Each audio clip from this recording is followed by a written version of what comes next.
Hello students, आप सभी का स्वागत है आपके अपने यूट्यूब चैनल पाठक एजुकेशन इंस्टीट्यूट पे। और आज हम पढ़ने वाले हैं सीजी बोर्ड कक्षा 10वीं के विषय गणित के इकाई 1 जिसका नाम है बीजगणित। और आज हम पढ़ेंगे कक्षा 10वीं का अध्याय 5 जिसका नाम है अनुपात एवं समानुपात। अनुपात एवं समानुपात। तो स्टूडेंट्स, हम जो है अपने दैनिक जीवन में बहुत सारी चीज़ों की तुलना करते हैं, है ना। और तुलना करने के लिए क्या करते हैं, कई चीज़ें ऐसी है जिसको हम अनुपात के द्वारा ही तुलना करते हैं और बताते हैं कि कौन सी चीज़ अधिक है, कौन सी चीज़ कम है, या कौन सी चीज़ बड़ी है और कौन सी चीज़ छोटी है। तो उसे हम किसके द्वारा प्रदर्शित करते हैं, अनुपात के द्वारा। तो अनुपात एवं समानुपात अध्याय में हम यही पढ़ेंगे। जैसा कि एक प्रश्न है स्टूडेंट कि टीम ए ने अब तक कुल 5 मैच खेले हैं। टीम ए ने अब तक कुल 5 मैच खेले हैं जिसमें से 3 मैच जीते हैं, है ना। तो जो टीम ए है, यहाँ पर हल अपन लिख लेते हैं। टीम ए है, टीम ए ने क्या किया है, 5 में से 3 मैच जीते हैं, है ना। 5 में से 3 मैच जीते हैं तो इसको 3/5 लिख देंगे, है ना। 3 और 5 का अनुपात।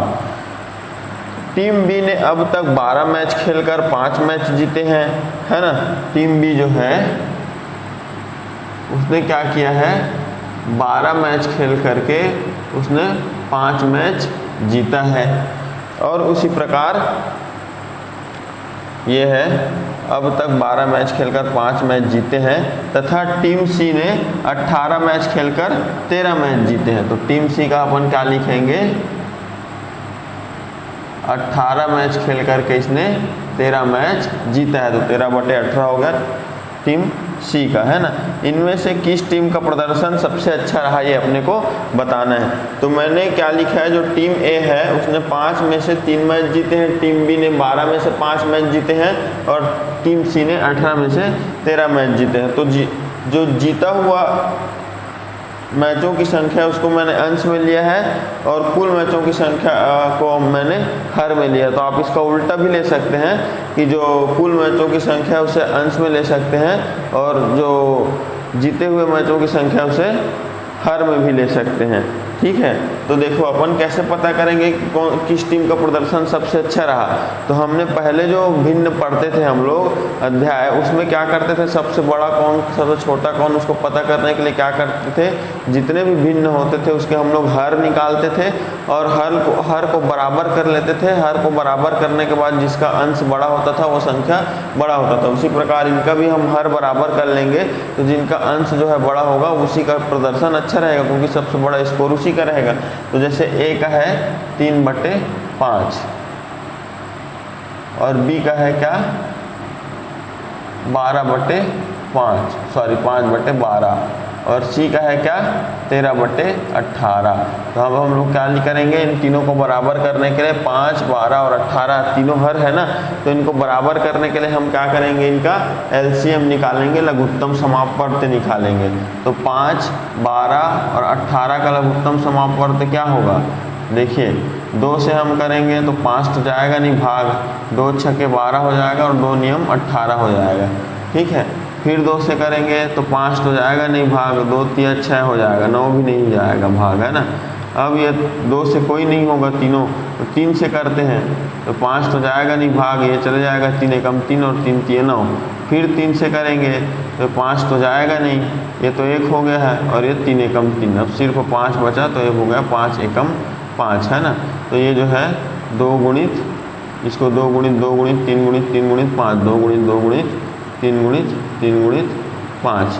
तो इसको गुणा करेंगे तो क्या आएगा, 2 दूनी 4, 4 तिया 12, 12 तिया 36 और 36 और 5 का गुणा करेंगे तो 180 हमारा लघुत्तम आ जाएगा।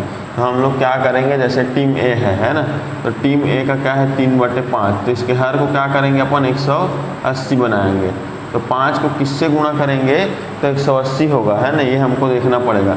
तो 5 को अपन क्या करेंगे 36 से गुणा करेंगे ना, तब वो 180 होगा, है ना। तो 36 से ऊपर भी गुणा कर देते हैं तो 36 तिया क्या होगा, 36 तिया क्या होगा 108, 36 तिया 108 और 36 पंचे 180, ये हो गया ए के लिए। अब बी का क्या था, बी का था 5/12, 5/12। अब ये 12 को किससे गुणा करें कि हर 180 हो जाए, है ना। तो 12 को गुणा करेंगे अपन 15 से, तो 12 को 15 से गुणा करेंगे तो 180 हो जाएगा। तो 5 को भी 15 से करेंगे तो 15 पंचे 75, ये हो गया 75/180। और सी का देखते हैं ना, तो सी क्या था अपना 13/18, 13/18। अब 18 को किससे गुणा करेंगे कि 180 हो जाएगा हर इसका, तो यहाँ पर 18 को 10 से गुणा करेंगे तो ये 180 हो जाएगा। तो अंश को भी 10 से गुणा कर देते हैं, 13×130। अब देखो सभी के हर क्या हो गए 180 180 हो गए, तो अब जिसका अंश बड़ा वही बड़ा होगा। तो देखो यहाँ पर सभी 180 है, सबसे बड़ा कौन सा 130 है अंश में, तो 130/180 सबसे बड़ा है। अब इससे छोटा कौन सा है, इससे छोटा है 108, 108/180। इस सबसे छोटा कौन सा है, ये 75/180 वाला है ना। तो यहाँ पर सबसे बड़ा जो 130/180 किससे आया है, सी से, और सी से छोटा किसका है 108 वाला, मतलब ए का, ए से छोटा है बी। तो सबसे बड़ा स्कोर किसका है, सी का। तो इसमें पूछा था कि इनमें से, प्रश्न क्या बोला था, इनमें से किस टीम का प्रदर्शन सबसे अच्छा रहा। तो सी जो है, सी में देख सकते हो सबसे बड़ा है अंश 130। तो अतः क्या आएगा हमारा आंसर, टीम सी का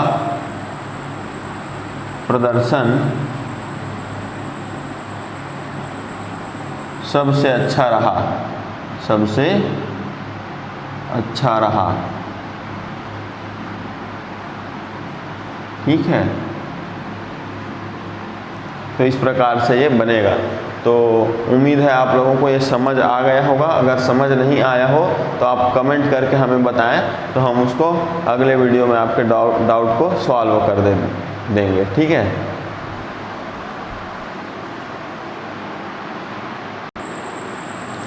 अब इसी तरह का एक और क्वेश्चन देखते हैं स्टूडेंट्स। तो क्वेश्चन है, पता करें कि संपूर्ण पृथ्वी का कितना प्रतिशत भाग थल है। पता करें कि संपूर्ण पृथ्वी का कितना प्रतिशत भाग थल है ना। तो अपन हल करेंगे तो क्या होता है, हम जानते हैं कि जो पृथ्वी है ना, पृथ्वी का कितना प्रतिशत भाग थल होता है। हम जानते हैं कि पृथ्वी का क्या होता है, पृथ्वी का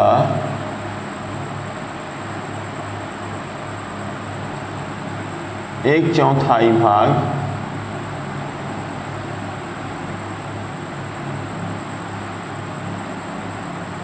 थल होता है ना। 1/4 भाग क्या होता है, थल होता है। हमको क्या निकालना है, प्रश्न क्या दिया है, पता करें कि संपूर्ण पृथ्वी का कितना प्रतिशत भाग थल है ना। तो हम लोगों ने पढ़ा है विज्ञान में कई बार कि जो पृथ्वी है उसका 3/4 भाग जल होता है और 1/4 भाग थल होता है ना। तो 1/4 भाग, तो 1/4 को हम लोग भिन्न में कैसे लिखेंगे, 1/4 मतलब 1/4। अब इसको क्या करना है, प्रतिशत निकालना है, कितना प्रतिशत भाग थल है पूछा है ना। तो प्रतिशत निकालने के लिए हम लोग क्या करते हैं, प्रतिशत में अगर निकालना है हम लोग को, तो प्रतिशत में निकालने के लिए भिन्न को क्या करते हैं, 100 से गुणा कर देते हैं। तो 1/4 गुणित 100 हो जाएगा। ठीक है, तो ये हो गया 100 और 1 का गुणा 100, 1 × 100 बटे ये हो गया 4। अब 100 को 4 से भाग देंगे तो क्या आ जाएगा, 100 को 4 से आप अपने तरीके से भाग दे सकते हैं। ये हो गया 4 दूनी 8, अब 10 में 8 घटाए 2 बचा, 2 और 0 हो गया 20, 4 पंचे 20। तो आंसर आएगा 25%। प्रश्न पूछा गया था कितना प्रतिशत भाग थल है, तो आंसर आएगा अतः पृथ्वी का 25% भाग थल है। पृथ्वी का 25% भाग थल है, ये आएगा स्टूडेंट्स। ठीक है,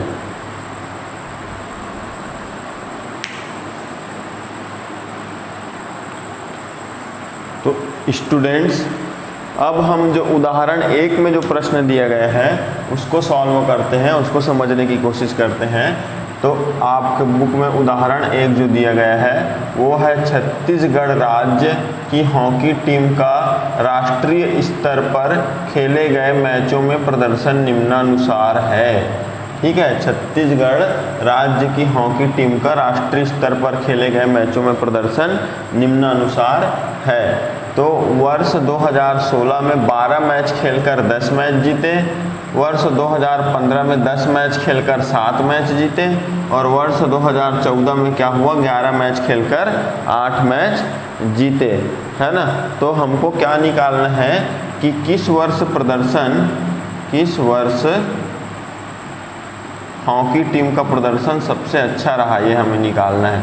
हॉकी टीम का प्रदर्शन सबसे अच्छा रहा, किस वर्ष हॉकी टीम का प्रदर्शन सबसे अच्छा रहा, ये हमें निकालना है। ठीक है, तो यहाँ पर हम इसको जैसे कि भिन्न की तरह हम लोगों ने बनाया था वैसे ही इसको भी बनाएंगे। तो ये हो गया हल। अब हॉकी टीम जो है वो 2016 है ना, वर्ष 2016 में देखते हैं। वर्ष 2016 में क्या हुआ था कि इन्होंने 12 मैच खेलकर 10 मैच जीते, है ना। तो वर्ष 2016 में हम लोग क्या लिख देंगे, 10/12, 12 मैच खेलकर 10 मैच जीते, है ना। तो जीते हुए मैचों की संख्या बटे कुल मैचों की संख्या। ठीक है, और वैसे ही वर्ष 2015 में देखते हैं। वर्ष 2015 में क्या हुआ था, वर्ष 2015 में इन्होंने 10 मैच खेलकर 7 मैच जीते, तो इसको लिखेंगे 7/10, है ना। 7 है हमारा जीते हुए मैचों की संख्या बटे कुल मैचों की संख्या। और वर्ष 2014 में देखते हैं, तो वर्ष 2014 में क्या हुआ था, वर्ष 2014 में 11 मैच खेलकर 8 मैच जीते, तो इसको अपन क्या लिखेंगे, 8/11। ठीक है, तो अब हमें इसको क्या करना है, प्रतिशत निकाल के ये बताना है, इनको प्रतिशत निकाल करके बताना है कि किस टीम ने सबसे अच्छा प्रदर्शन, मतलब टीम तो एक ही है, इस टीम ने किस वर्ष सबसे अच्छा प्रदर्शन किया, 2016, 2015 या 2014। तो 2016 के लिए अपन निकालते हैं। तो 2016 के लिए क्या है, 10/12। इसको प्रतिशत में चेंज करना है, तो हम क्या करेंगे, इसको 100 से गुणा कर देंगे, और 100 को 10 से गुणा करेंगे तो 100 हम क्या हो जाएगा, 1000/12। ठीक है, अब 12 को भाग दे दो 1000 से, आप जिस भी विधि से आपको अच्छा लगे, है ना। तो इसको भाग दे देते हैं, 12×8 = 96 हो जाएगा। अब ये 100 था, 100 में 96 माइनस करेंगे तो 4 बचेगा, 4 और 0 40 हो जाएगा। 12×3 = 36, फिर 4 बचा, फिर वो 40 हो जाएगा दशमलव लगाने पर, फिर 12×3 = 36, फिर वो 4 बचा दशमलव लगाने पर, फिर तो 8.3333। 1000 को 12 से भाग देंगे तो क्या आएगा, 83.33%। ये प्रतिशत में अपन इसको निकाल लिए। ये हो गया वर्ष 2016 का। अब वर्ष 2015 का देखते हैं। वर्ष 2015 में प्रदर्शन, तो वर्ष 2015 में भिन्न क्या है हमारा, भिन्न ये है 7/10। अब 7/10 को हम लोग क्या करेंगे, वही 100 से गुणा कर देंगे प्रतिशत में बदलने के लिए। तो 10 से 10 कैंसिल, ये हो जाएगा 7 और 100 का गुणा क्या हो जाएगा, 700/10। और 700 को 10 से भाग देंगे क्या आएगा, 10×7 = 70 और 10×0 = 0, मतलब 70%। 70% आ जाएगा 2015 का। अब देखते हैं 2014 के लिए। तो 2014 के लिए भिन्न क्या लिए हैं हम लोग, 2014 के लिए भिन्न लिए हैं 8/11। तो 8/11। अब इसको भी प्रतिशत में चेंज करना है, तो इसको भी 100 से गुणा करेंगे, तो 100 और 8 का गुणा क्या हो जाएगा, 800। 800/11। तो इसको प्रतिशत में चेंज करेंगे तो क्या आ जाएगा, ये 11×7 = 77। अब वो 80 है, 80 में से 70 माइनस के 3 बचा, 3 और 0 30 हो गया, 11×2 = 22। 8 बचा, दशमलव लगाए तो 80, फिर 11×7 = 70, फिर 3 बचा, दशमलव लगाए 30, फिर 11×2 = 22, तो 72.72। 72.72% ये आया। तो प्रतिशत में आप देख सकते हैं, है ना। 2016 में कितना प्रतिशत आया है, 2016 में आया है 83.33। 2016 में आया है 83.33%, है ना। और 2015 में कितना आया है, 2015 में आया है 70%, है ना। और वैसे ही 2014 में कितना है, 2014 में 72.72%। तो देखिए अब सबसे ज़्यादा प्रतिशत किसने है, सबसे ज़्यादा प्रतिशत किसका है, 83.33। तो सबसे अच्छा प्रदर्शन किस वर्ष किया है छत्तीसगढ़ की टीम ने, छत्तीसगढ़ की टीम ने सबसे अच्छा प्रदर्शन 2016 में किया है। किस वर्ष सबसे अच्छा प्रदर्शन किया है यही हमको बताना है ना। तो पिछले 2 वर्ष की तुलना में, मतलब 2015 और 14 की तुलना में 2016 में इसने अच्छा प्रदर्शन किया है, देख सकते हैं सबसे ज़्यादा इसी में है ना। तो उत्तर क्या आ जाएगा, अतः पिछले 2 वर्षों की तुलना में, पिछले 2 वर्षों की तुलना में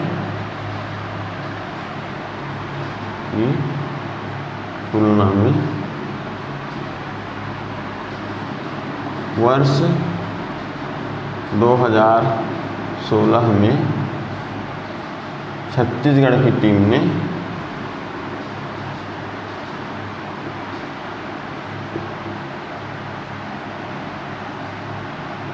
सबसे अच्छा प्रदर्शन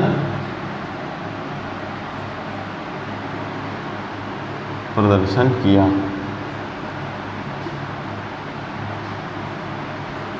ठीक है, तो सबसे अच्छा प्रदर्शन क्या इस प्रकार बनेगा, किस वर्ष सबसे अच्छा प्रदर्शन किया, तो 2016 का जब हम लोगों ने निकाला प्रतिशत में, तो 83.33% निकला। जो सबसे ज़्यादा था ये 70 है, 72.72 है। तो सबसे अच्छा प्रदर्शन छत्तीसगढ़ की टीम ने किस वर्ष से किया था, सन 2016, वर्ष 2016 में। ठीक है,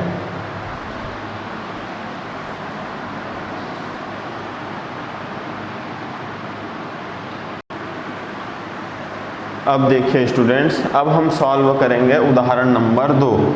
तो उदाहरण नंबर 2 क्या है, माह अगस्त 2016 में महानदी के जल स्तर के बढ़ने की औसत दर 5 इंच प्रति घंटा थी, है ना, 5 इंच प्रति घंटा थी, जबकि माह सितंबर में यह 3 फीट प्रति दिवस थी। ठीक है,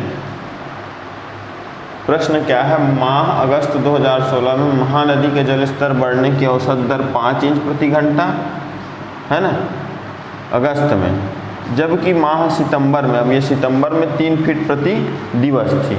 ठीक है, तो ज्ञात कीजिए कि किस माह में जल स्तर बढ़ने की औसत दर अधिक है, कौन से माह में जल स्तर बढ़ने की औसत दर अधिक है। तो देखो इसको हल करेंगे, तो सबसे पहले हम लोग देखेंगे यहाँ पर कौन से महीने का, सबसे पहले हम लोग देखते हैं अगस्त महीने का, है ना। तो अगस्त महीने में कितना है, अगस्त महीने में है दर 5 इंच प्रति घंटा, है ना, 5 इंच प्रति घंटा। अगस्त में क्या है, 5 इंच प्रति घंटा, 5 इंच प्रति घंटा जल स्तर बढ़ने की दर है। अब ये हो गया अगस्त का। अब हम लोग किसका देखते हैं, सितंबर का देखते हैं, है ना। तो सितंबर में क्या है, सितंबर में लिखा क्या है देखते हैं। सितंबर में लिखा है 3 फीट प्रति दिवस, 3 फीट प्रति दिवस, 3 फीट प्रति दिवस, है ना। तो भाई यहाँ पर प्रति दिवस 1 फीट बराबर क्या होता है, इंच में अपने को चेंज कर रहे हैं, क्योंकि देखो अगस्त का इंच में दिया है तो इसको भी इंच में देंगे तभी तो तुलना कर पाएंगे, है ना। तो 1 फीट बराबर कितना होता है, 12 इंच हो जाएगा। और हमारे पास यहाँ पर कितना फीट है, 3 फीट, तो 3 फीट बराबर कितना इंच हो जाएगा, 12 या 36 इंच हो जाएगा। और 1 दिवस मतलब कितना होता है, 1 दिवस मतलब पूरे 24 घंटे की बात नहीं कर रहे हैं, केवल दिन, मतलब 1 दिवस मतलब कितना हो जाएगा, 12 घंटे। 1 दिवस मतलब 12 घंटे दिन, और रात बोलता तो 12 घंटे, दिन और रात 12-12 घंटे मिल करके 24 घंटे होता है ना। तो 1 दिवस मतलब 1 दिन मतलब 12 घंटे। तो यहाँ पर इसको क्या लिखेंगे, 3 फीट प्रति दिवस को, 3 फीट को लिखेंगे 36 इंच, 36 इंच बटे प्रति कितना दिवस, 1 दिवस मतलब 12 घंटे। तो अब ये देखो इसको कैंसिल करेंगे तो 12 एकम 12, 12 तिया 36, मतलब 3 इंच बटे 1 घंटे, 3 इंच बटे 1 घंटे। तो कितना हो गया, 3 इंच प्रति घंटा हो गया, 3 इंच प्रति घंटे, 3 इंच प्रति घंटा, यही हो गया। तो यहाँ पर अगस्त के महीने में क्या था, जल स्तर बढ़ने की दर 5 इंच प्रति घंटा, और हम लोग जब सितंबर में निकाले तो 3 इंच प्रति घंटा, तो किसका ज़्यादा है? 5 इंच प्रति घंटा, अगस्त का ज़्यादा है ना। तो हमें क्या बताना था कि ज्ञात कीजिए किस माह में जल स्तर बढ़ने की औसत दर अधिक है। तो किस माह है? अगस्त में देखो 5 इंच प्रति घंटा, सितंबर में 3 इंच, तो जाहिर सी बात है किसका ज़्यादा है? अगस्त का, है ना। तो उत्तर आएगा कि अतः अगस्त माह में जल स्तर बढ़ने की औसत दर अधिक है, में जल स्तर बढ़ने की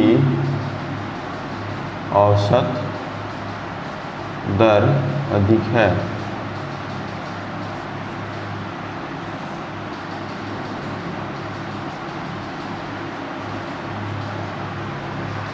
ठीक है, तो इस प्रकार से ये बनेगा।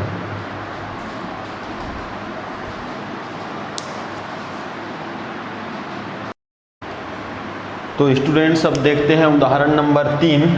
तो उदाहरण नंबर 3 में प्रश्न है, दो समूह एक कार्य को क्रमशः 14 दिन व 21 दिन में पूरा कर सकते हैं। ठीक है, यदि वे इस कार्य को एक साथ करते हैं तो कितने दिनों में कार्य पूरा हो जाएगा। तो हल देखिए, यहाँ पर सबसे पहले क्या दिया गया है कि दो समूह एक कार्य को क्रमशः 14 दिन में और 21 दिन में पूरा करते हैं ना। तो पहला समूह क्या है? पहला समूह 14 दिन में, पहला समूह द्वारा 14 दिन में किया गया कार्य।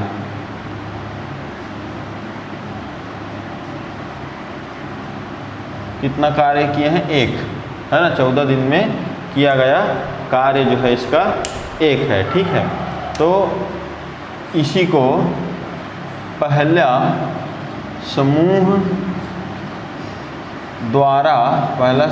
द्वारा एक दिन में किया गया कार्य, एक दिन में किया गया कार्य अपन देखेंगे। एक दिन में किया गया कार्य, में किया गया कार्य, तो एक दिन में किया गया कार्य। देखो ये 14 जो लिखा है उसको 1 गुणित 14 भी लिख सकते हैं, 14 ही होगा। 14 जो गुणम है उसको भाग में ला देते हैं, पक्षांतर होकर भाग में आ जाएगा, तो बराबर 1/14 दिन। ठीक है, उसी प्रकार क्या बोला है? 21 दिन में।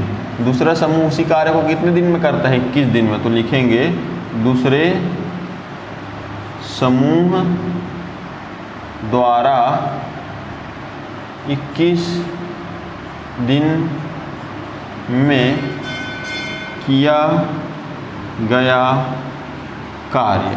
दूसरे समूह द्वारा 21 दिन में किया गया कार्य क्या होगा? एक। अब जैसे पिछले वाले को किए थे वैसे ही दूसरे समूह द्वारा एक दिन में किया गया कार्य। ठीक है, किया गया कार्य।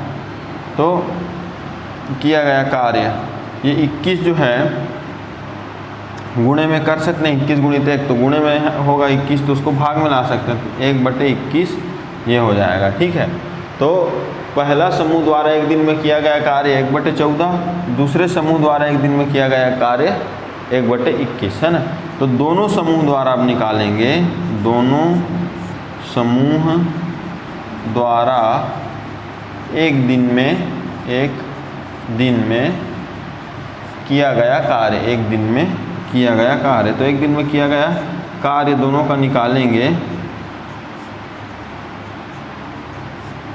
तो क्या आएगा? दोनों को जोड़ देंगे, 1/14 प्लस 1/21, है ना। तो ये क्या हो जाएगा? 1/14 और 21 को जोड़ेंगे तो 21 एकम 21 प्लस 14 एकम 14 बटे क्या हो जाएगा? 14 गुणित 21, है ना, 14 गुणित 21। तो यहाँ पर देखो 21 प्लस 14 कितना हो जाएगा? 35, 35/14 गुणित 21। तो यहाँ पर देखो ये क्या हो जाएगा? 7 पंचे 35 और 7 तिया 21, तो ये क्या होगा 5/14 गुणित 3 है ना, 5/14 गुणित 3। तो 14 गुणित 3 क्या होता है भाई, तो 14 तिया होता है 42, तो 5/42 आएगा। 5/42 क्या है, दोनों समूह द्वारा एक दिन में किया गया कार्य है 5/42, दोनों समूह द्वारा एक दिन में किया गया कार्य है ना। तो अपने को क्या निकालना है, कितने दिनों में कार्य पूरा होगा, कितने दिनों में कार्य पूरा होगा है ना। तो इसको हम लोग क्या करेंगे, एक दिन में किया गया कार्य ये है ना, तो ये हो जाएगा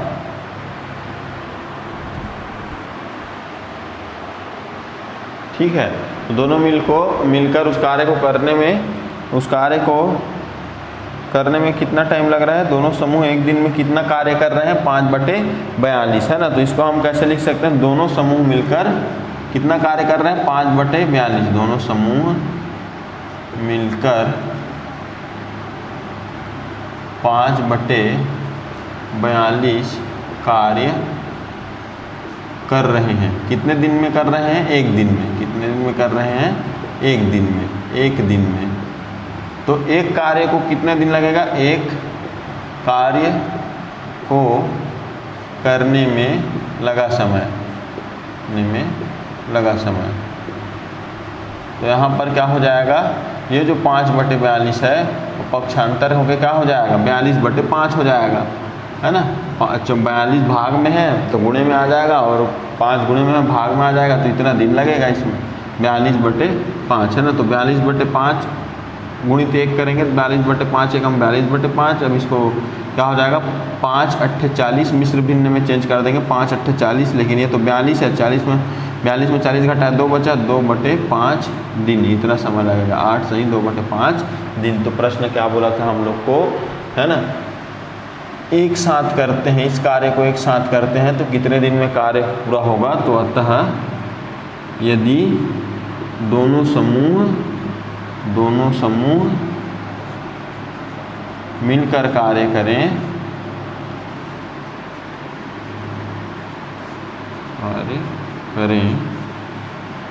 तो 8 सही 2/5 दिन लगेगा, ये आएगा आंसर। ठीक है, ये आएगा आंसर। अगर कोई डाउट हो तो आप कमेंट करके हमें पूछ सकते हैं। ठीक है,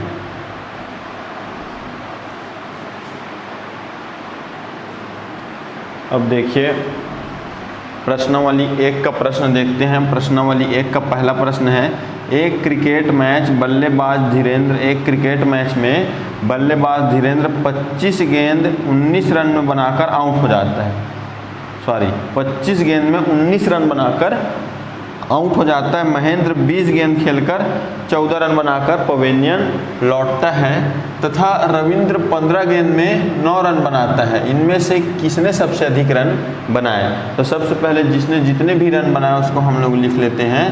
तो खिलाड़ियों द्वारा बनाए गए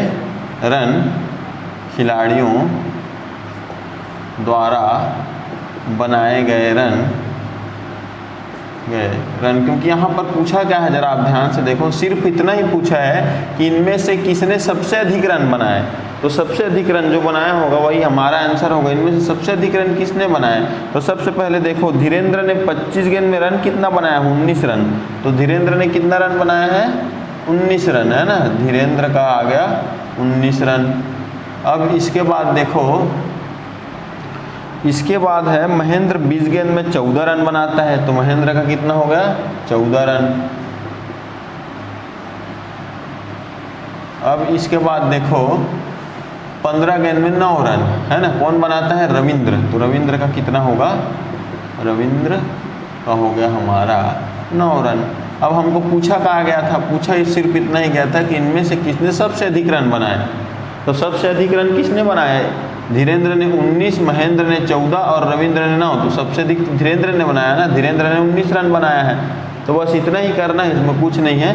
तो अतः धीरेन्द्र ने सबसे अधिक रन बनाए, बस इतना ही बताना था। धीरेन्द्र ने सबसे अधिक रन बनाए, अधिक रन बनाए। ठीक है, इस प्रकार से ये बनेगा। ठीक है स्टूडेंट्स,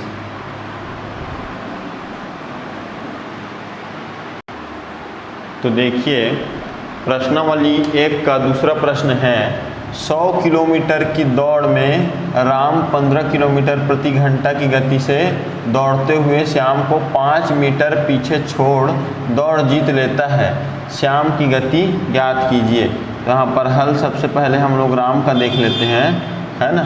तो राम के बारे में क्या लिखा है, 100 किलोमीटर की दौड़ में, है ना।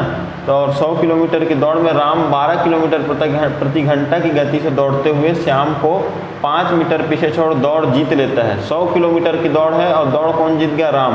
मतलब कि राम कितना दूरी तय किया है, राम कितना दूरी तय किया, उसने दौड़ जीत लिया 100 मीटर का, 100 किलोमीटर का। तो राम दूरी कितना तय किया, 100 किलोमीटर, तभी तो जीता है ना 100 किलोमीटर की दौड़ को, है ना, दूरी।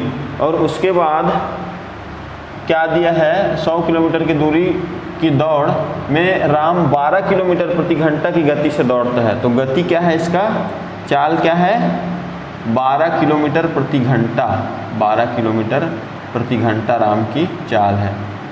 ठीक है, ये हो गया राम के बारे में। अब हमें दूरी और चाल तो पता है, लेकिन मान लेते हैं समय तो पता नहीं है, तो समय मान लेते हैं हम लोग इसको कितना लगा, x घंटा, x घंटा इसको समय लगा है मान लेते हैं। ठीक है, तो अब ये हो गया राम के बारे में। अब हम ले लेते हैं श्याम के बारे में। तो श्याम के बारे में देखो, इसमें क्या बोला है, 100 किलोमीटर की दौड़ में राम 12 किलोमीटर प्रति घंटा की गति से दौड़ते हुए श्याम को 5 मीटर पीछे छोड़ देता है। राम क्या करता है, श्याम को 5 मीटर पीछे छोड़ देता है। मतलब राम की दूरी अगर 100 है तो उससे 100 किलोमीटर था, है ना। तो यहाँ पर 100 किलोमीटर, देखिए स्टूडेंट्स, यहाँ पर जो 100 किलोमीटर था वो 100 मीटर है, क्योंकि इतना लंबा दौड़ का तो है नहीं, 100 मीटर है ना। तो यहाँ पर 100 किलोमीटर की जगह 100 मीटर आ जाएगा, 100 मीटर गया था राम, है ना। और क्या बोला है कि 5 मीटर पीछे छोड़ देता है राम श्याम को। मतलब राम जो है अगर 100 मीटर गया है तो श्याम कितना जाएगा, उससे 5 कम, मतलब 95 मीटर दौड़ेगा वो, क्योंकि 5 मीटर पीछे था राम से, है ना। और चाल इसका क्या है, 12 किलोमीटर प्रति घंटा इसकी चाल है। तो और श्याम का चाल हमें ज्ञात करना है, तो चाल अपन मान लेते हैं y किलोमीटर प्रति घंटा श्याम की चाल है ना, श्याम की चाल है। अब यहाँ पर समय तो दोनों को सेम लगा है। जिस समय राम 100 मीटर दूरी पर था, मतलब रेस जीत गया था, उससे 5 मीटर दूरी पर उसी समय 95 मीटर में कौन था, श्याम था, है ना। तो राम और श्याम दोनों का समय क्या होगा, सेम होगा, बस दूरी अलग अलग है। राम रेस जीत गया, वो 100 मीटर में था और उस समय 5 मीटर पीछे श्याम था, तो दोनों का समय सेम होगा। तो राम का हम लोग x घंटा लिए हैं, तो श्याम का भी उतना ही समय लगेगा, x घंटा। ठीक है, अब देखो दोनों का, राम के बारे में अगर देखें तो चाल बराबर दूरी बटे समय, जो हमारा सूत्र होता है चाल बराबर दूरी बटे समय, उस पर हम लोग मान रख देते हैं। तो यहाँ पर चाल क्या है राम के लिए, राम का चाल दी है 12 बराबर दूरी कितना दिया है 100 बटे समय हम लोग माने हैं x।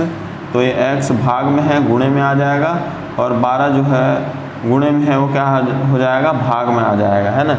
तो x बराबर क्या आया है, देखो इसको वो करके देखो, कैंसिल करके 12 8 होगा 96, 100 में 96 माइनस किया तो 4 बचा, दशमलव लगाए 40 हो गया, है ना। तो क्या हो जाएगा, 12 तिया 36, फिर दशमलव लगाएंगे तो 4 बचेगा, है ना। 40 में 36 घटाया फिर 40 हो जाएगा, तो 12 तिया 36, मतलब भाग दे देना अपने हिसाब से। 100 को 12 से भाग देंगे तो 8.44 आएगा। और ये क्या था, x घंटा, मतलब समय इतने घंटे उसको लगा है ना। ठीक है, समय इतना लगा है। ठीक है, अब इसके बाद देखो यहाँ पर ये, अब इसके लिए बनाते हैं हम लोग, किसके लिए, श्याम के लिए, है ना। तो श्याम के लिए देखो,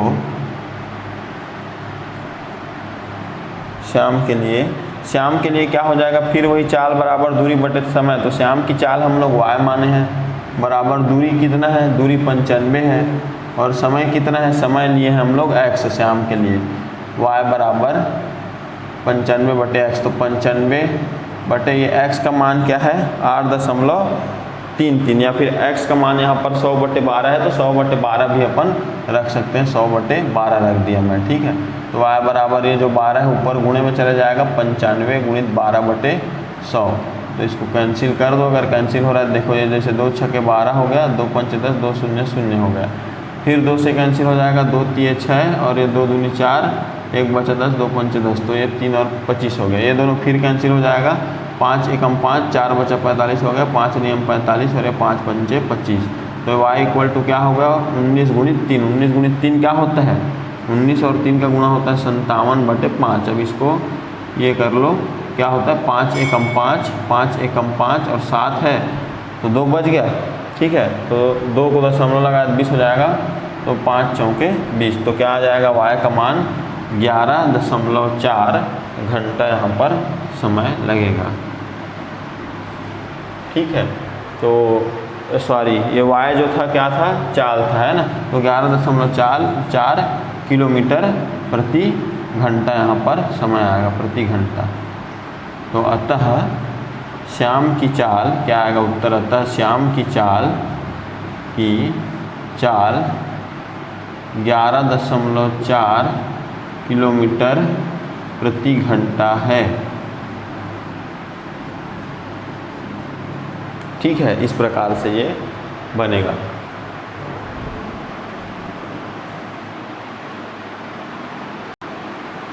अब देखिए तीसरा प्रश्न है प्रश्नावली का, पृथ्वी पर खारा मतलब समुद्री पानी तकरीबन 1386 मिलियन घन किलोमीटर है। बताइए कि देखो समुद्री मतलब खारा पानी, ठीक है। तो यहाँ पर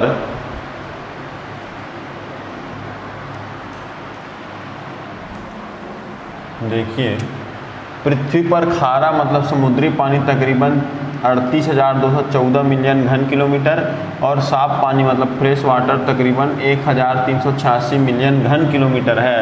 बताइए कि पृथ्वी पर साफ पानी और खारा पानी किस अनुपात में है, मतलब साफ पानी और खारा पानी के बीच अपने को अनुपात निकालना है। पृथ्वी पर कुल कितना प्रतिशत साफ पानी है ये भी निकालना है और कितना प्रतिशत खारा पानी है ये भी निकालना है। सबसे पहले हल अपन कर लेते हैं।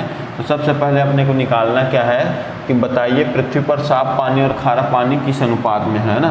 तो पृथ्वी पर साफ और खारा पानी का अनुपात, खारा पानी का अनुपात, तो सिंपल हम लोग अनुपात निकालेंगे, ठीक है। कैसे निकालेंगे अनुपात, पृथ्वी पर साफ पानी की मात्रा, साफ पानी की मात्रा बटे खारे पानी की मात्रा, ठीक है, बटे खारे पानी की मात्रा मान रख देंगे, अनुपात निकल आएगा।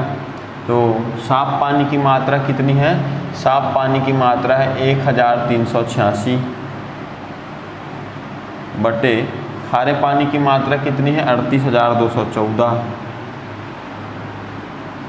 अब ये कैंसिल होता है, जितने बार कैंसिल कर देते हैं, पहले 2 से कैंसिल हो जाएगा, 2 छक्के 12, 13 है तो 1 बचा 18 हो गए, 2 नियम 18 और 6 है तो 2 तिया 6, ठीक है। फिर ये 2 एकम 2, 3 है तो 1 बच गया 18, 2 नियम 18, फिर 2 एकम 2, फिर 2 शून्यम 0, 1 है ना तो 1 बच गया 14, 2 सत्ते 14। अब ये किससे कैंसिल होगा,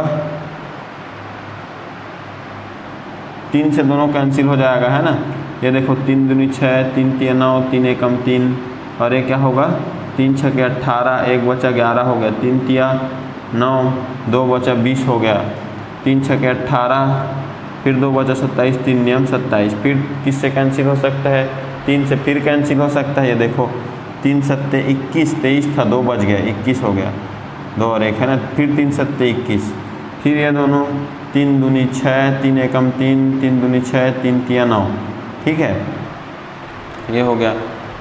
अब यहाँ पर देखो, अब ये दोनों फिर किसी से कैंसिल हो सकता है क्या, 77 बटे ये जो है देखते हैं 3 से हो जाएगा क्या, नहीं होगा, 7 से हो जाएगा क्या, नहीं हो रहा है। ठीक है, तो ये क्या हो जाएगा, और कैंसिल होगा तो आप कैंसिल कर देंगे, तो इनके बीच आंसर क्या आएगा, 77 अनुपात 2123 इसका आंसर आएगा। ठीक है, इन दोनों के बीच अनुपात जो पूछा था वो। अब उसके बाद और क्या पूछा था, पृथ्वी पर कुल कितना प्रतिशत साफ पानी है ना। तो पृथ्वी पर साफ पानी का प्रतिशत, पृथ्वी पर साफ पानी का प्रतिशत, साफ पानी का प्रतिशत, साफ पानी का प्रतिशत क्या है भाई। तो प्रतिशत कैसे निकालते हैं हम, प्रतिशत कैसे निकालेंगे, साफ पानी की मात्रा बटे कुल पानी की मात्रा, मतलब दोनों मिला के जितना भी मात्रा होगा पानी की मात्रा, और फिर गुणा 100 कर देंगे तो निकल आएगा इसका परसेंट साफ पानी की मात्रा का। तो साफ पानी की मात्रा कितनी है, साफ पानी की मात्रा 1386, 1386। और कुल पानी निकालना है, दोनों को जोड़ना पड़ेगा, 1386 प्लस हो जाएगा 38,214, 38,214 गुणित 100, है ना। तो अब देखो ये 1386 बटे इन दोनों को जोड़ दो, तो ये हो गया 6 और 4 10, है ना, और ये हो गया 8 और 1 9 10। ठीक है, फिर ये हो गया 3 2 5 और 1 6, और ये हो जाएगा 8 और 1 9, और ये 3 गुणित 100, है ना। तो 0000 यहीं पर कैंसिल हो गया, और फिर 3 से चले जाएगा ये दोनों, है ना। ये हो जाएगा 3 चौक 12, 1 बचा 3 नियम 18, 3 दूनी 6 हो गया। अब ये 3 एकम 3, 3 3 9, 3 दूनी 6 हो गया। अब फिर ये किसी से हो जाएगा क्या कैंसिल, फिर दोनों 2 से कैंसिल हो जाएगा, है ना। तो ये क्या होगा, 2 दूनी 4 हो जाएगा, 2 चौके 8 हो जाएगा, 2 छके 12 हो जाएगा, और 2 छके 12, 2 छके 12 हो जाएगा। फिर 2 से कैंसिल हो जाएगा, 2 एकम 2, 2 दूनी 4, 2 3 6, फिर 2 3 6, 2 3 6, है ना। फिर 3 से फिर कैंसिल हो जाएगा, 3 चौके 12, 3 एकम 3, 3 एकम 3, 3 एकम 3। अब कैंसिल नहीं होगा तो 11 से भाग दे दो, 11 3 33, 41 में 33 घटाए 8 बच रहा है, दशमलव लगाएंगे तो 80 हो जाएगा, 11 7 से 70, 80 में से 70 घटाए 3, तो फिर 3 में फिर दशमलव लगाएंगे 30, तो 11 दूनी 22, तो 3.72% क्या है, पृथ्वी पर साफ पानी का प्रतिशत कितना है, 3.72%। ये निकल गया हमारा इसमें का दूसरा आंसर। फिर क्या बोला है, और कितना प्रतिशत खारा पानी है, तो अब खारा पानी का प्रतिशत निकालेंगे, है ना। पृथ्वी पर खारा पानी का प्रतिशत, पृथ्वी पर खारा पानी का प्रतिशत, खारा पानी का प्रतिशत।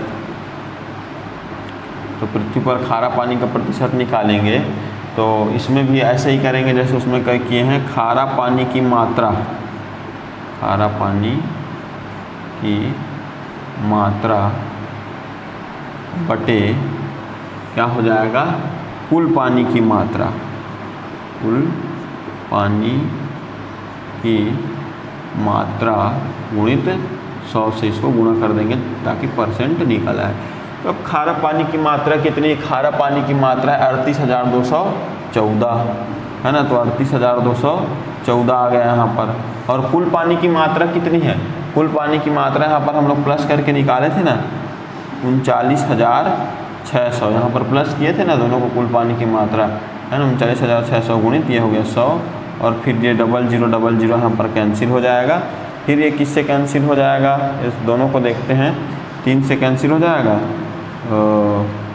या 2 से ही पहले कर लेते हैं, तो ये हो जाएगा 1 और 9, 1 0 7, और ये हो जाएगा 1 19 हो गया, 2 नियम 18, 1 बचा 16, 2 8 16। ठीक है, तो अब ये 3 से कैंसिल हो जाएगा, क्या 3 से कैंसिल हो जाएगा, तो 3 से कैंसिल हो गया, क्या बचेगा, 3 6 18, 1 बचा 11 हो गया, 3 3 9, 2 बचा 20 हो गया, 3 6 18, 2 बचा 27 हो गया, 3 नियम 27। अब ये 3 6 18, 1 बचा, 3 6 18, फिर ये दोनों 3 से कैंसिल हो जाएगा, है ना।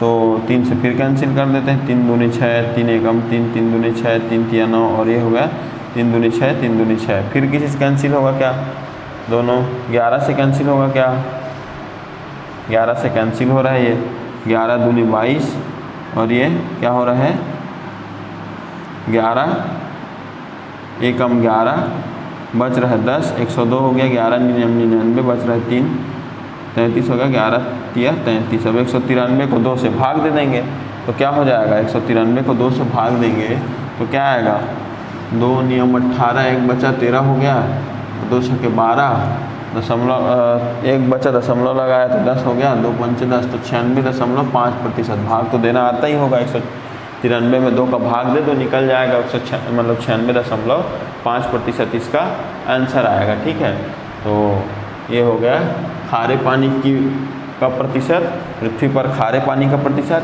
ये हो गया पृथ्वी पर साफ पानी का प्रतिशत, और ये हो गया खारे पानी और साफ पानी में अनुपात। यही तीनों हमको इसमें निकालना था। ठीक है, अब देखते हैं नेक्स्ट क्वेश्चन, चौथा प्रश्न।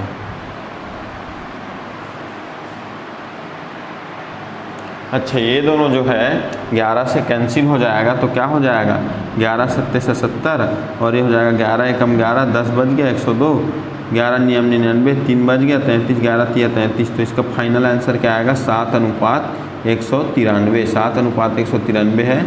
खारा क्या बोलते हैं साफ पानी और खारा पानी के बीच का अनुपात क्या है 7:193। ठीक है,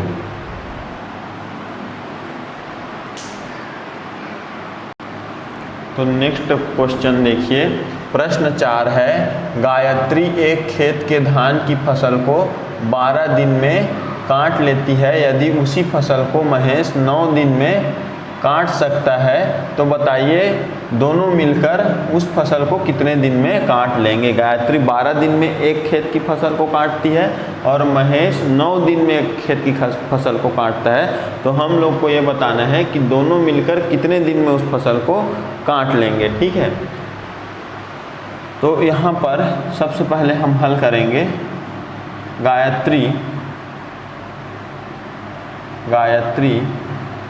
द्वारा 12 दिन दिया है ना, तो गायत्री द्वारा 12 दिन में काटी गई फसल, तो गायत्री 12 दिन में कितना फसल काट लेती है, एक खेत का फसल काट लेती बराबर एक खेत है ना। तो अब हमको ये निकालना हो कि गायत्री द्वारा एक दिन में काटी गई फसल है ना, गायत्री द्वारा एक दिन में काटी गई फसल,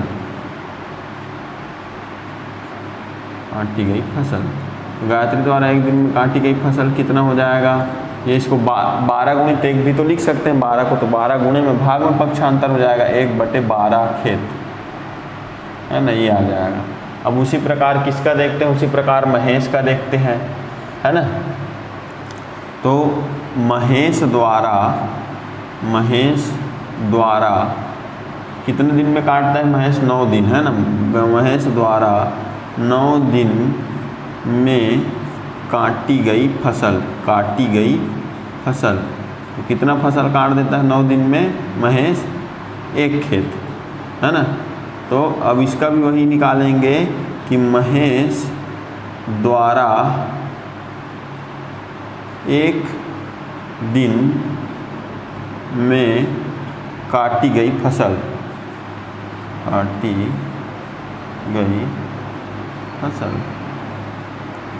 ठीक है। तो कितना फसल काट लेगा, तो ये 9 को 9 गुणित 1 लिख सकते हैं, 9 गुणे में इसको भाग में ला लेंगे, 1/9 खेत यहाँ पर इसका आ जाएगा। ठीक है, अब क्या होगा, दोनों का एक साथ जोड़ देते हैं तो क्या निकल जाएगा, दोनों द्वारा एक दिन में काटी गई फसल, तो दोनों को जोड़ देंगे, काटी गई फसल, ये देखो काटी गई फसल, तो दोनों को जोड़ देंगे किसको 1/12 प्लस 1/9, तो ये हो जाएगा क्या 9 एकम 9 प्लस ये हो जाएगा क्या 12 एकम 12 बटे ये हो जाएगा क्या 12 नियम 108। और 9 और 12 क्या हो जाएगा 21/108। अब कैंसिल हो रहा है तो कैंसिल कर देते हैं, ठीक है। 3 से कैंसिल हो जाएगा ये, है ना। 3 सत्ते 21 हो जाएगा और क्या हो जाएगा 3 तिया 9, 1 बचा 18 हो गया, 3 छक्के 18, तो 7/36 आ जाएगा, है ना। 7/36 खेत दोनों द्वारा फसल एक दिन में काट लिया जाता है, ठीक है। तो अब हमको क्या निकालना है यहाँ पर, बताइए दोनों मिलकर उस फसल को कितने दिन में काट लेंगे, है ना। तो एक दिन में इतना फसल इन लोग काट लेते हैं, ठीक है। दोनों मिलकर के 7/36 खेत फसल काट लेते हैं। तो दोनों मिलकर 7/36 खेत एक दिन में काट लेते हैं, तो इसको क्या लिखेंगे कि दोनों द्वारा 7/36 खेत काटने में लगा समय, काटने में लगा समय, एक ही दिन में काटे हैं ना, बराबर एक दिन, एक दिन। तो अब यहाँ पर दोनों द्वारा एक खेत काटने, एक खेत काटने में लगा समय, तो लगा समय कितना हो जाएगा। अब यहाँ पर जो 7/36 है उसको 7/36 गुणित 1 भी तो लिख सकते हैं, फिर 7/36 ही आएगा। तो उसको हम लोग पक्षांतर करके ले जाएंगे, 36 भाग में है गुणे में आ जाएगा, 7 जो है गुणे में है भाग में आ जाएगा, ये हो जाएगा दिन। तो कितना हो जाएगा 36 एकम 36/7। अब इसको मिश्र भिन्न में लिख लेते हैं, 7 पंच 35 होता है ना, लेकिन ये 36 है तो 1 बच गया, तो 5 से ही 1/7 दिन लगेंगे दोनों मिलाकर, तो ये आएगा आंसर, है ना। तो दोनों मिलकर उस फसल को कितने दिन में काट लेंगे, तो आंसर आएगा अतः दोनों मिलकर उस फसल को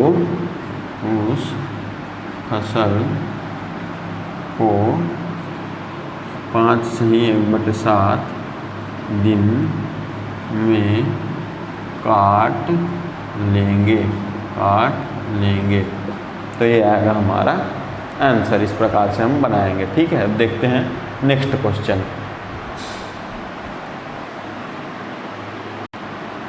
देखिए अब प्रश्न 5 है, किसी काम को अरुण व अश्वनी क्रमशः 20 व 25 दिनों में पूरा कर सकते हैं, बताइए अरुण की कार्य क्षमता अश्विनी से कितने प्रतिशत अधिक है।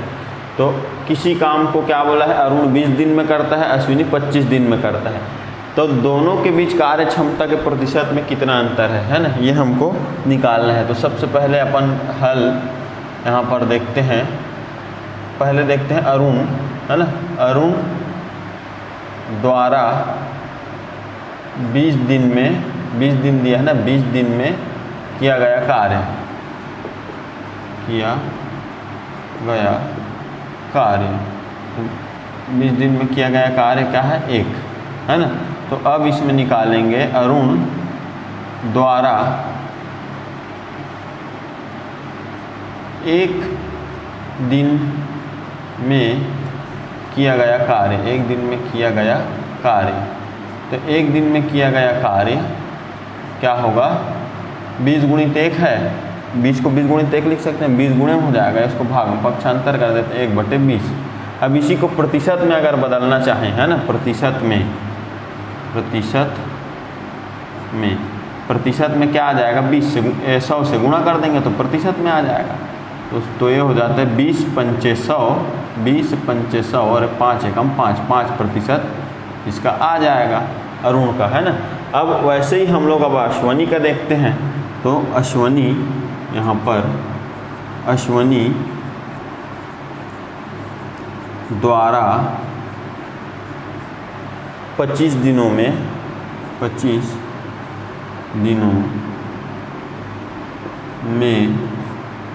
किया गया कार्य,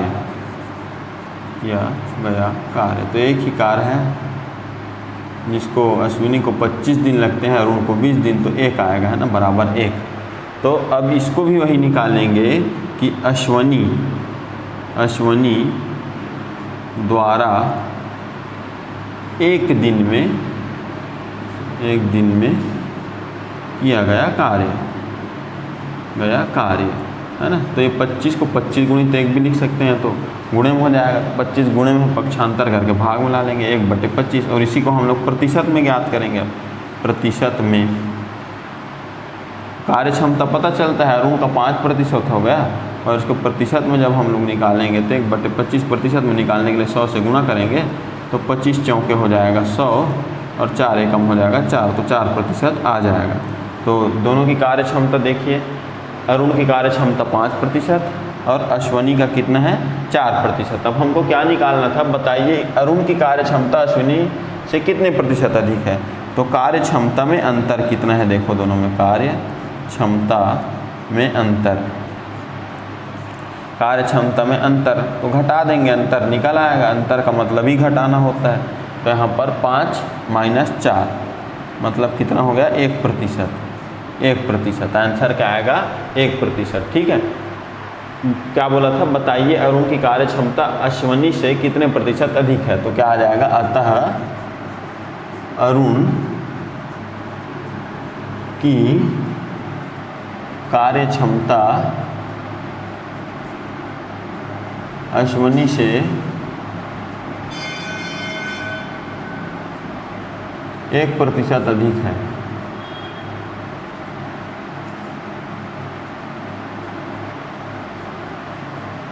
ठीक है, तो इस प्रकार से 5वां प्रश्न बनेगा। अब देखते हैं इस प्रश्नावली का 6वां प्रश्न।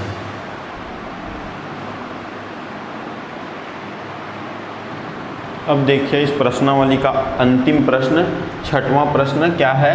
संजय और शिवा मिलकर किसी काम को 16 दिनों में पूरा कर लेते हैं। संजय उस काम को अकेले 24 दिनों में पूरा कर लेता है, तो बताइए कि शिवा अकेले उस काम को कितने दिनों में पूरा करेगा। ठीक है, तो यहाँ क्या बताया गया है, संजय और शिवा मिलकर किसी कार्य को 16 दिन में पूरा कर लेते हैं, और यदि उस काम को संजय अकेले करे तो उसको 24 दिन में पूरा कर लेता है, लेकिन उसी काम को शिवा अकेले कितने दिनों में पूरा करेगा उसको हमको निकाल के बताना है। तो यहाँ पर सबसे पहले हल,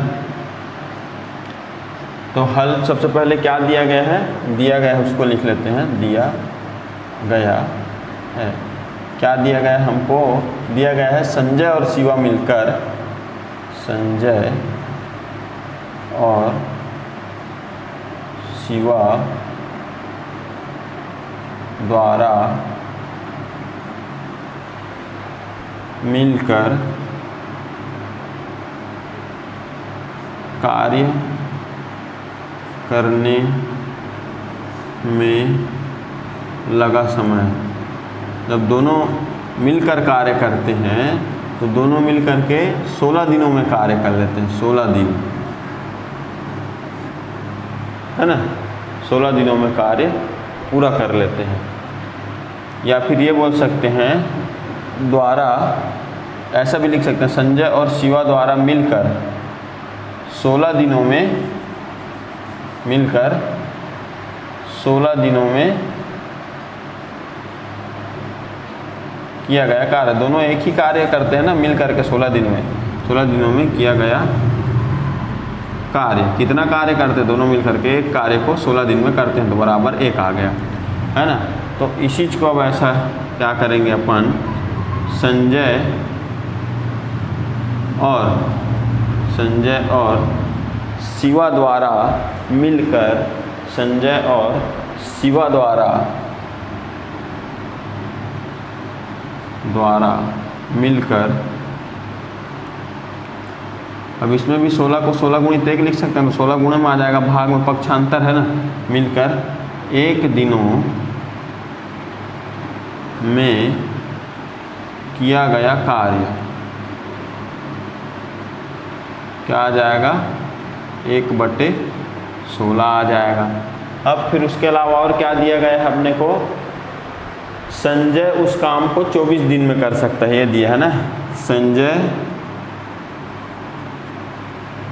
द्वारा 24 दिनों में किया गया कार्य। कितना हो जाएगा, संजय द्वारा 24 दिनों में किया गया कार्य 1।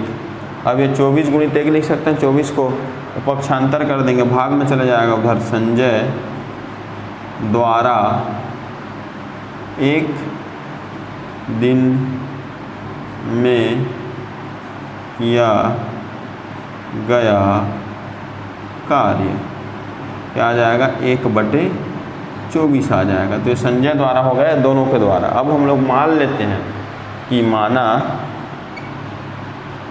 शिवा द्वारा x दिन में किया गया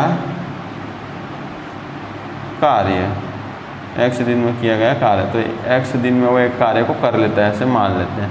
अब x को x गुणित 1 लिख सकते हैं, x पक्षांतर हो क्या आ जाएगा, तो इसी को कैसे लिखेंगे, शिवा द्वारा एक दिन में किया गया कार्य, तो पक्षांतर हो क्या x आ जाएगा, भाग में 1/x आ जाएगा। ठीक है, तो अब यहाँ पर जो दिया गया है, संजय और शिवा द्वारा मिलकर एक दिन में किया गया कार्य 1/16। ठीक है, तो दोनों के द्वारा मिलकर कार्य किया गया है। यहाँ पर देखो, संजय और शिवा द्वारा मिलकर किया गया कार्य, तो संजय और शिवा द्वारा मिलकर मतलब दोनों को जोड़ेंगे, तो संजय का कितना है 1/24 और शिवा का कितना है 1/x। तो संजय और शिवा द्वारा मिलकर किया गया कार्य क्या है, यहाँ देखो, संजय और शिवा द्वारा मिलकर एक दिन में किया गया कार्य 1/16 है, तो संजय प्लस शिवा बराबर 1/16 आ जाएगा यहाँ पर। ठीक है, तो 1/x बराबर 1/16 प्लस 1/24 पक्षांतर होकर माइनस 1/24 हो जाएगा। तो 1/x बराबर 24 एकम 24 माइनस 16 एकम 16/24, 16 गुणित 24 है ना। तो यहाँ पर देखो 1/x बराबर 24 में 16 घटाए 8 बच गया, बटे 16 गुणित 24, यहाँ पर ये हो जाएगा 8 एकम 8, 8 दूनी 16, तो 1/x बराबर क्या हो गया 1/24 है ना। और यहाँ पर x का मान निकालेंगे, ये देखो 24 भाग में है गुणे में आ जाएगा, x भी गुणे में है, भाग में है गुणे में आ जाएगा, 24 बराबर x, तो x का मान 24 आया। सवाल ये 24 नहीं आएगा, यहाँ पर ये 24 दूनी ये 48 हो जाएगा ना, 24 दूनी 48, मतलब ये क्या हो जाएगा 48 एकम यहाँ पर आ जाएगा 48, x बराबर 48। और x क्या था हम लोग का, x क्या था, संजय द्वारा x ये था, माना शिवा द्वारा x दिन में किया गया कार्य, x दिन लिए थे है ना, x दिन, तो दिनों का संख्या हो गया 48। प्रश्न उत्तर क्या पूछा था हम लोग को, बताइए कि शिवा अकेले उस काम को कितने दिनों में पूरा कर सकता है, तो कितना दिन हम लोग माने थे x दिन में, मान निकल गया 48, तो उत्तर क्या आएगा, अतः शिवा अकेले उस काम को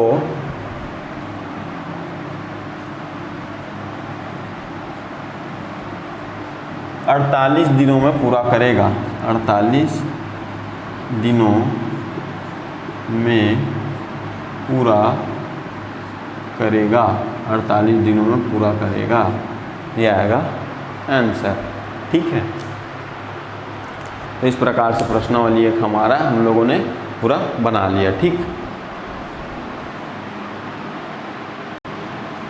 ठीक है स्टूडेंट, तो इस प्रकार से बनेगा। तो आज हम लोगों ने उदाहरण देखा अध्याय 5 का, उसके बाद प्रश्नावली 1 भी हम लोगों ने सॉल्व कर लिया। अब आगे हम लोग इसके बाद वाले वीडियो में करेंगे नेक्स्ट जो उदाहरण है और करके देखने वाले जो भी प्रश्न हैं और प्रश्नावली है उनको अगले वीडियो में हम लोग सॉल्व करेंगे। ठीक है, अगर आपको कुछ भी नहीं समझ आया हो तो आप हमें कमेंट करके बताइए, तो हम अगले वीडियो में उसे बनाएंगे। ठीक है, आपका डाउट सॉल्व करेंगे। ठीक है स्टूडेंट्स, धन्यवाद।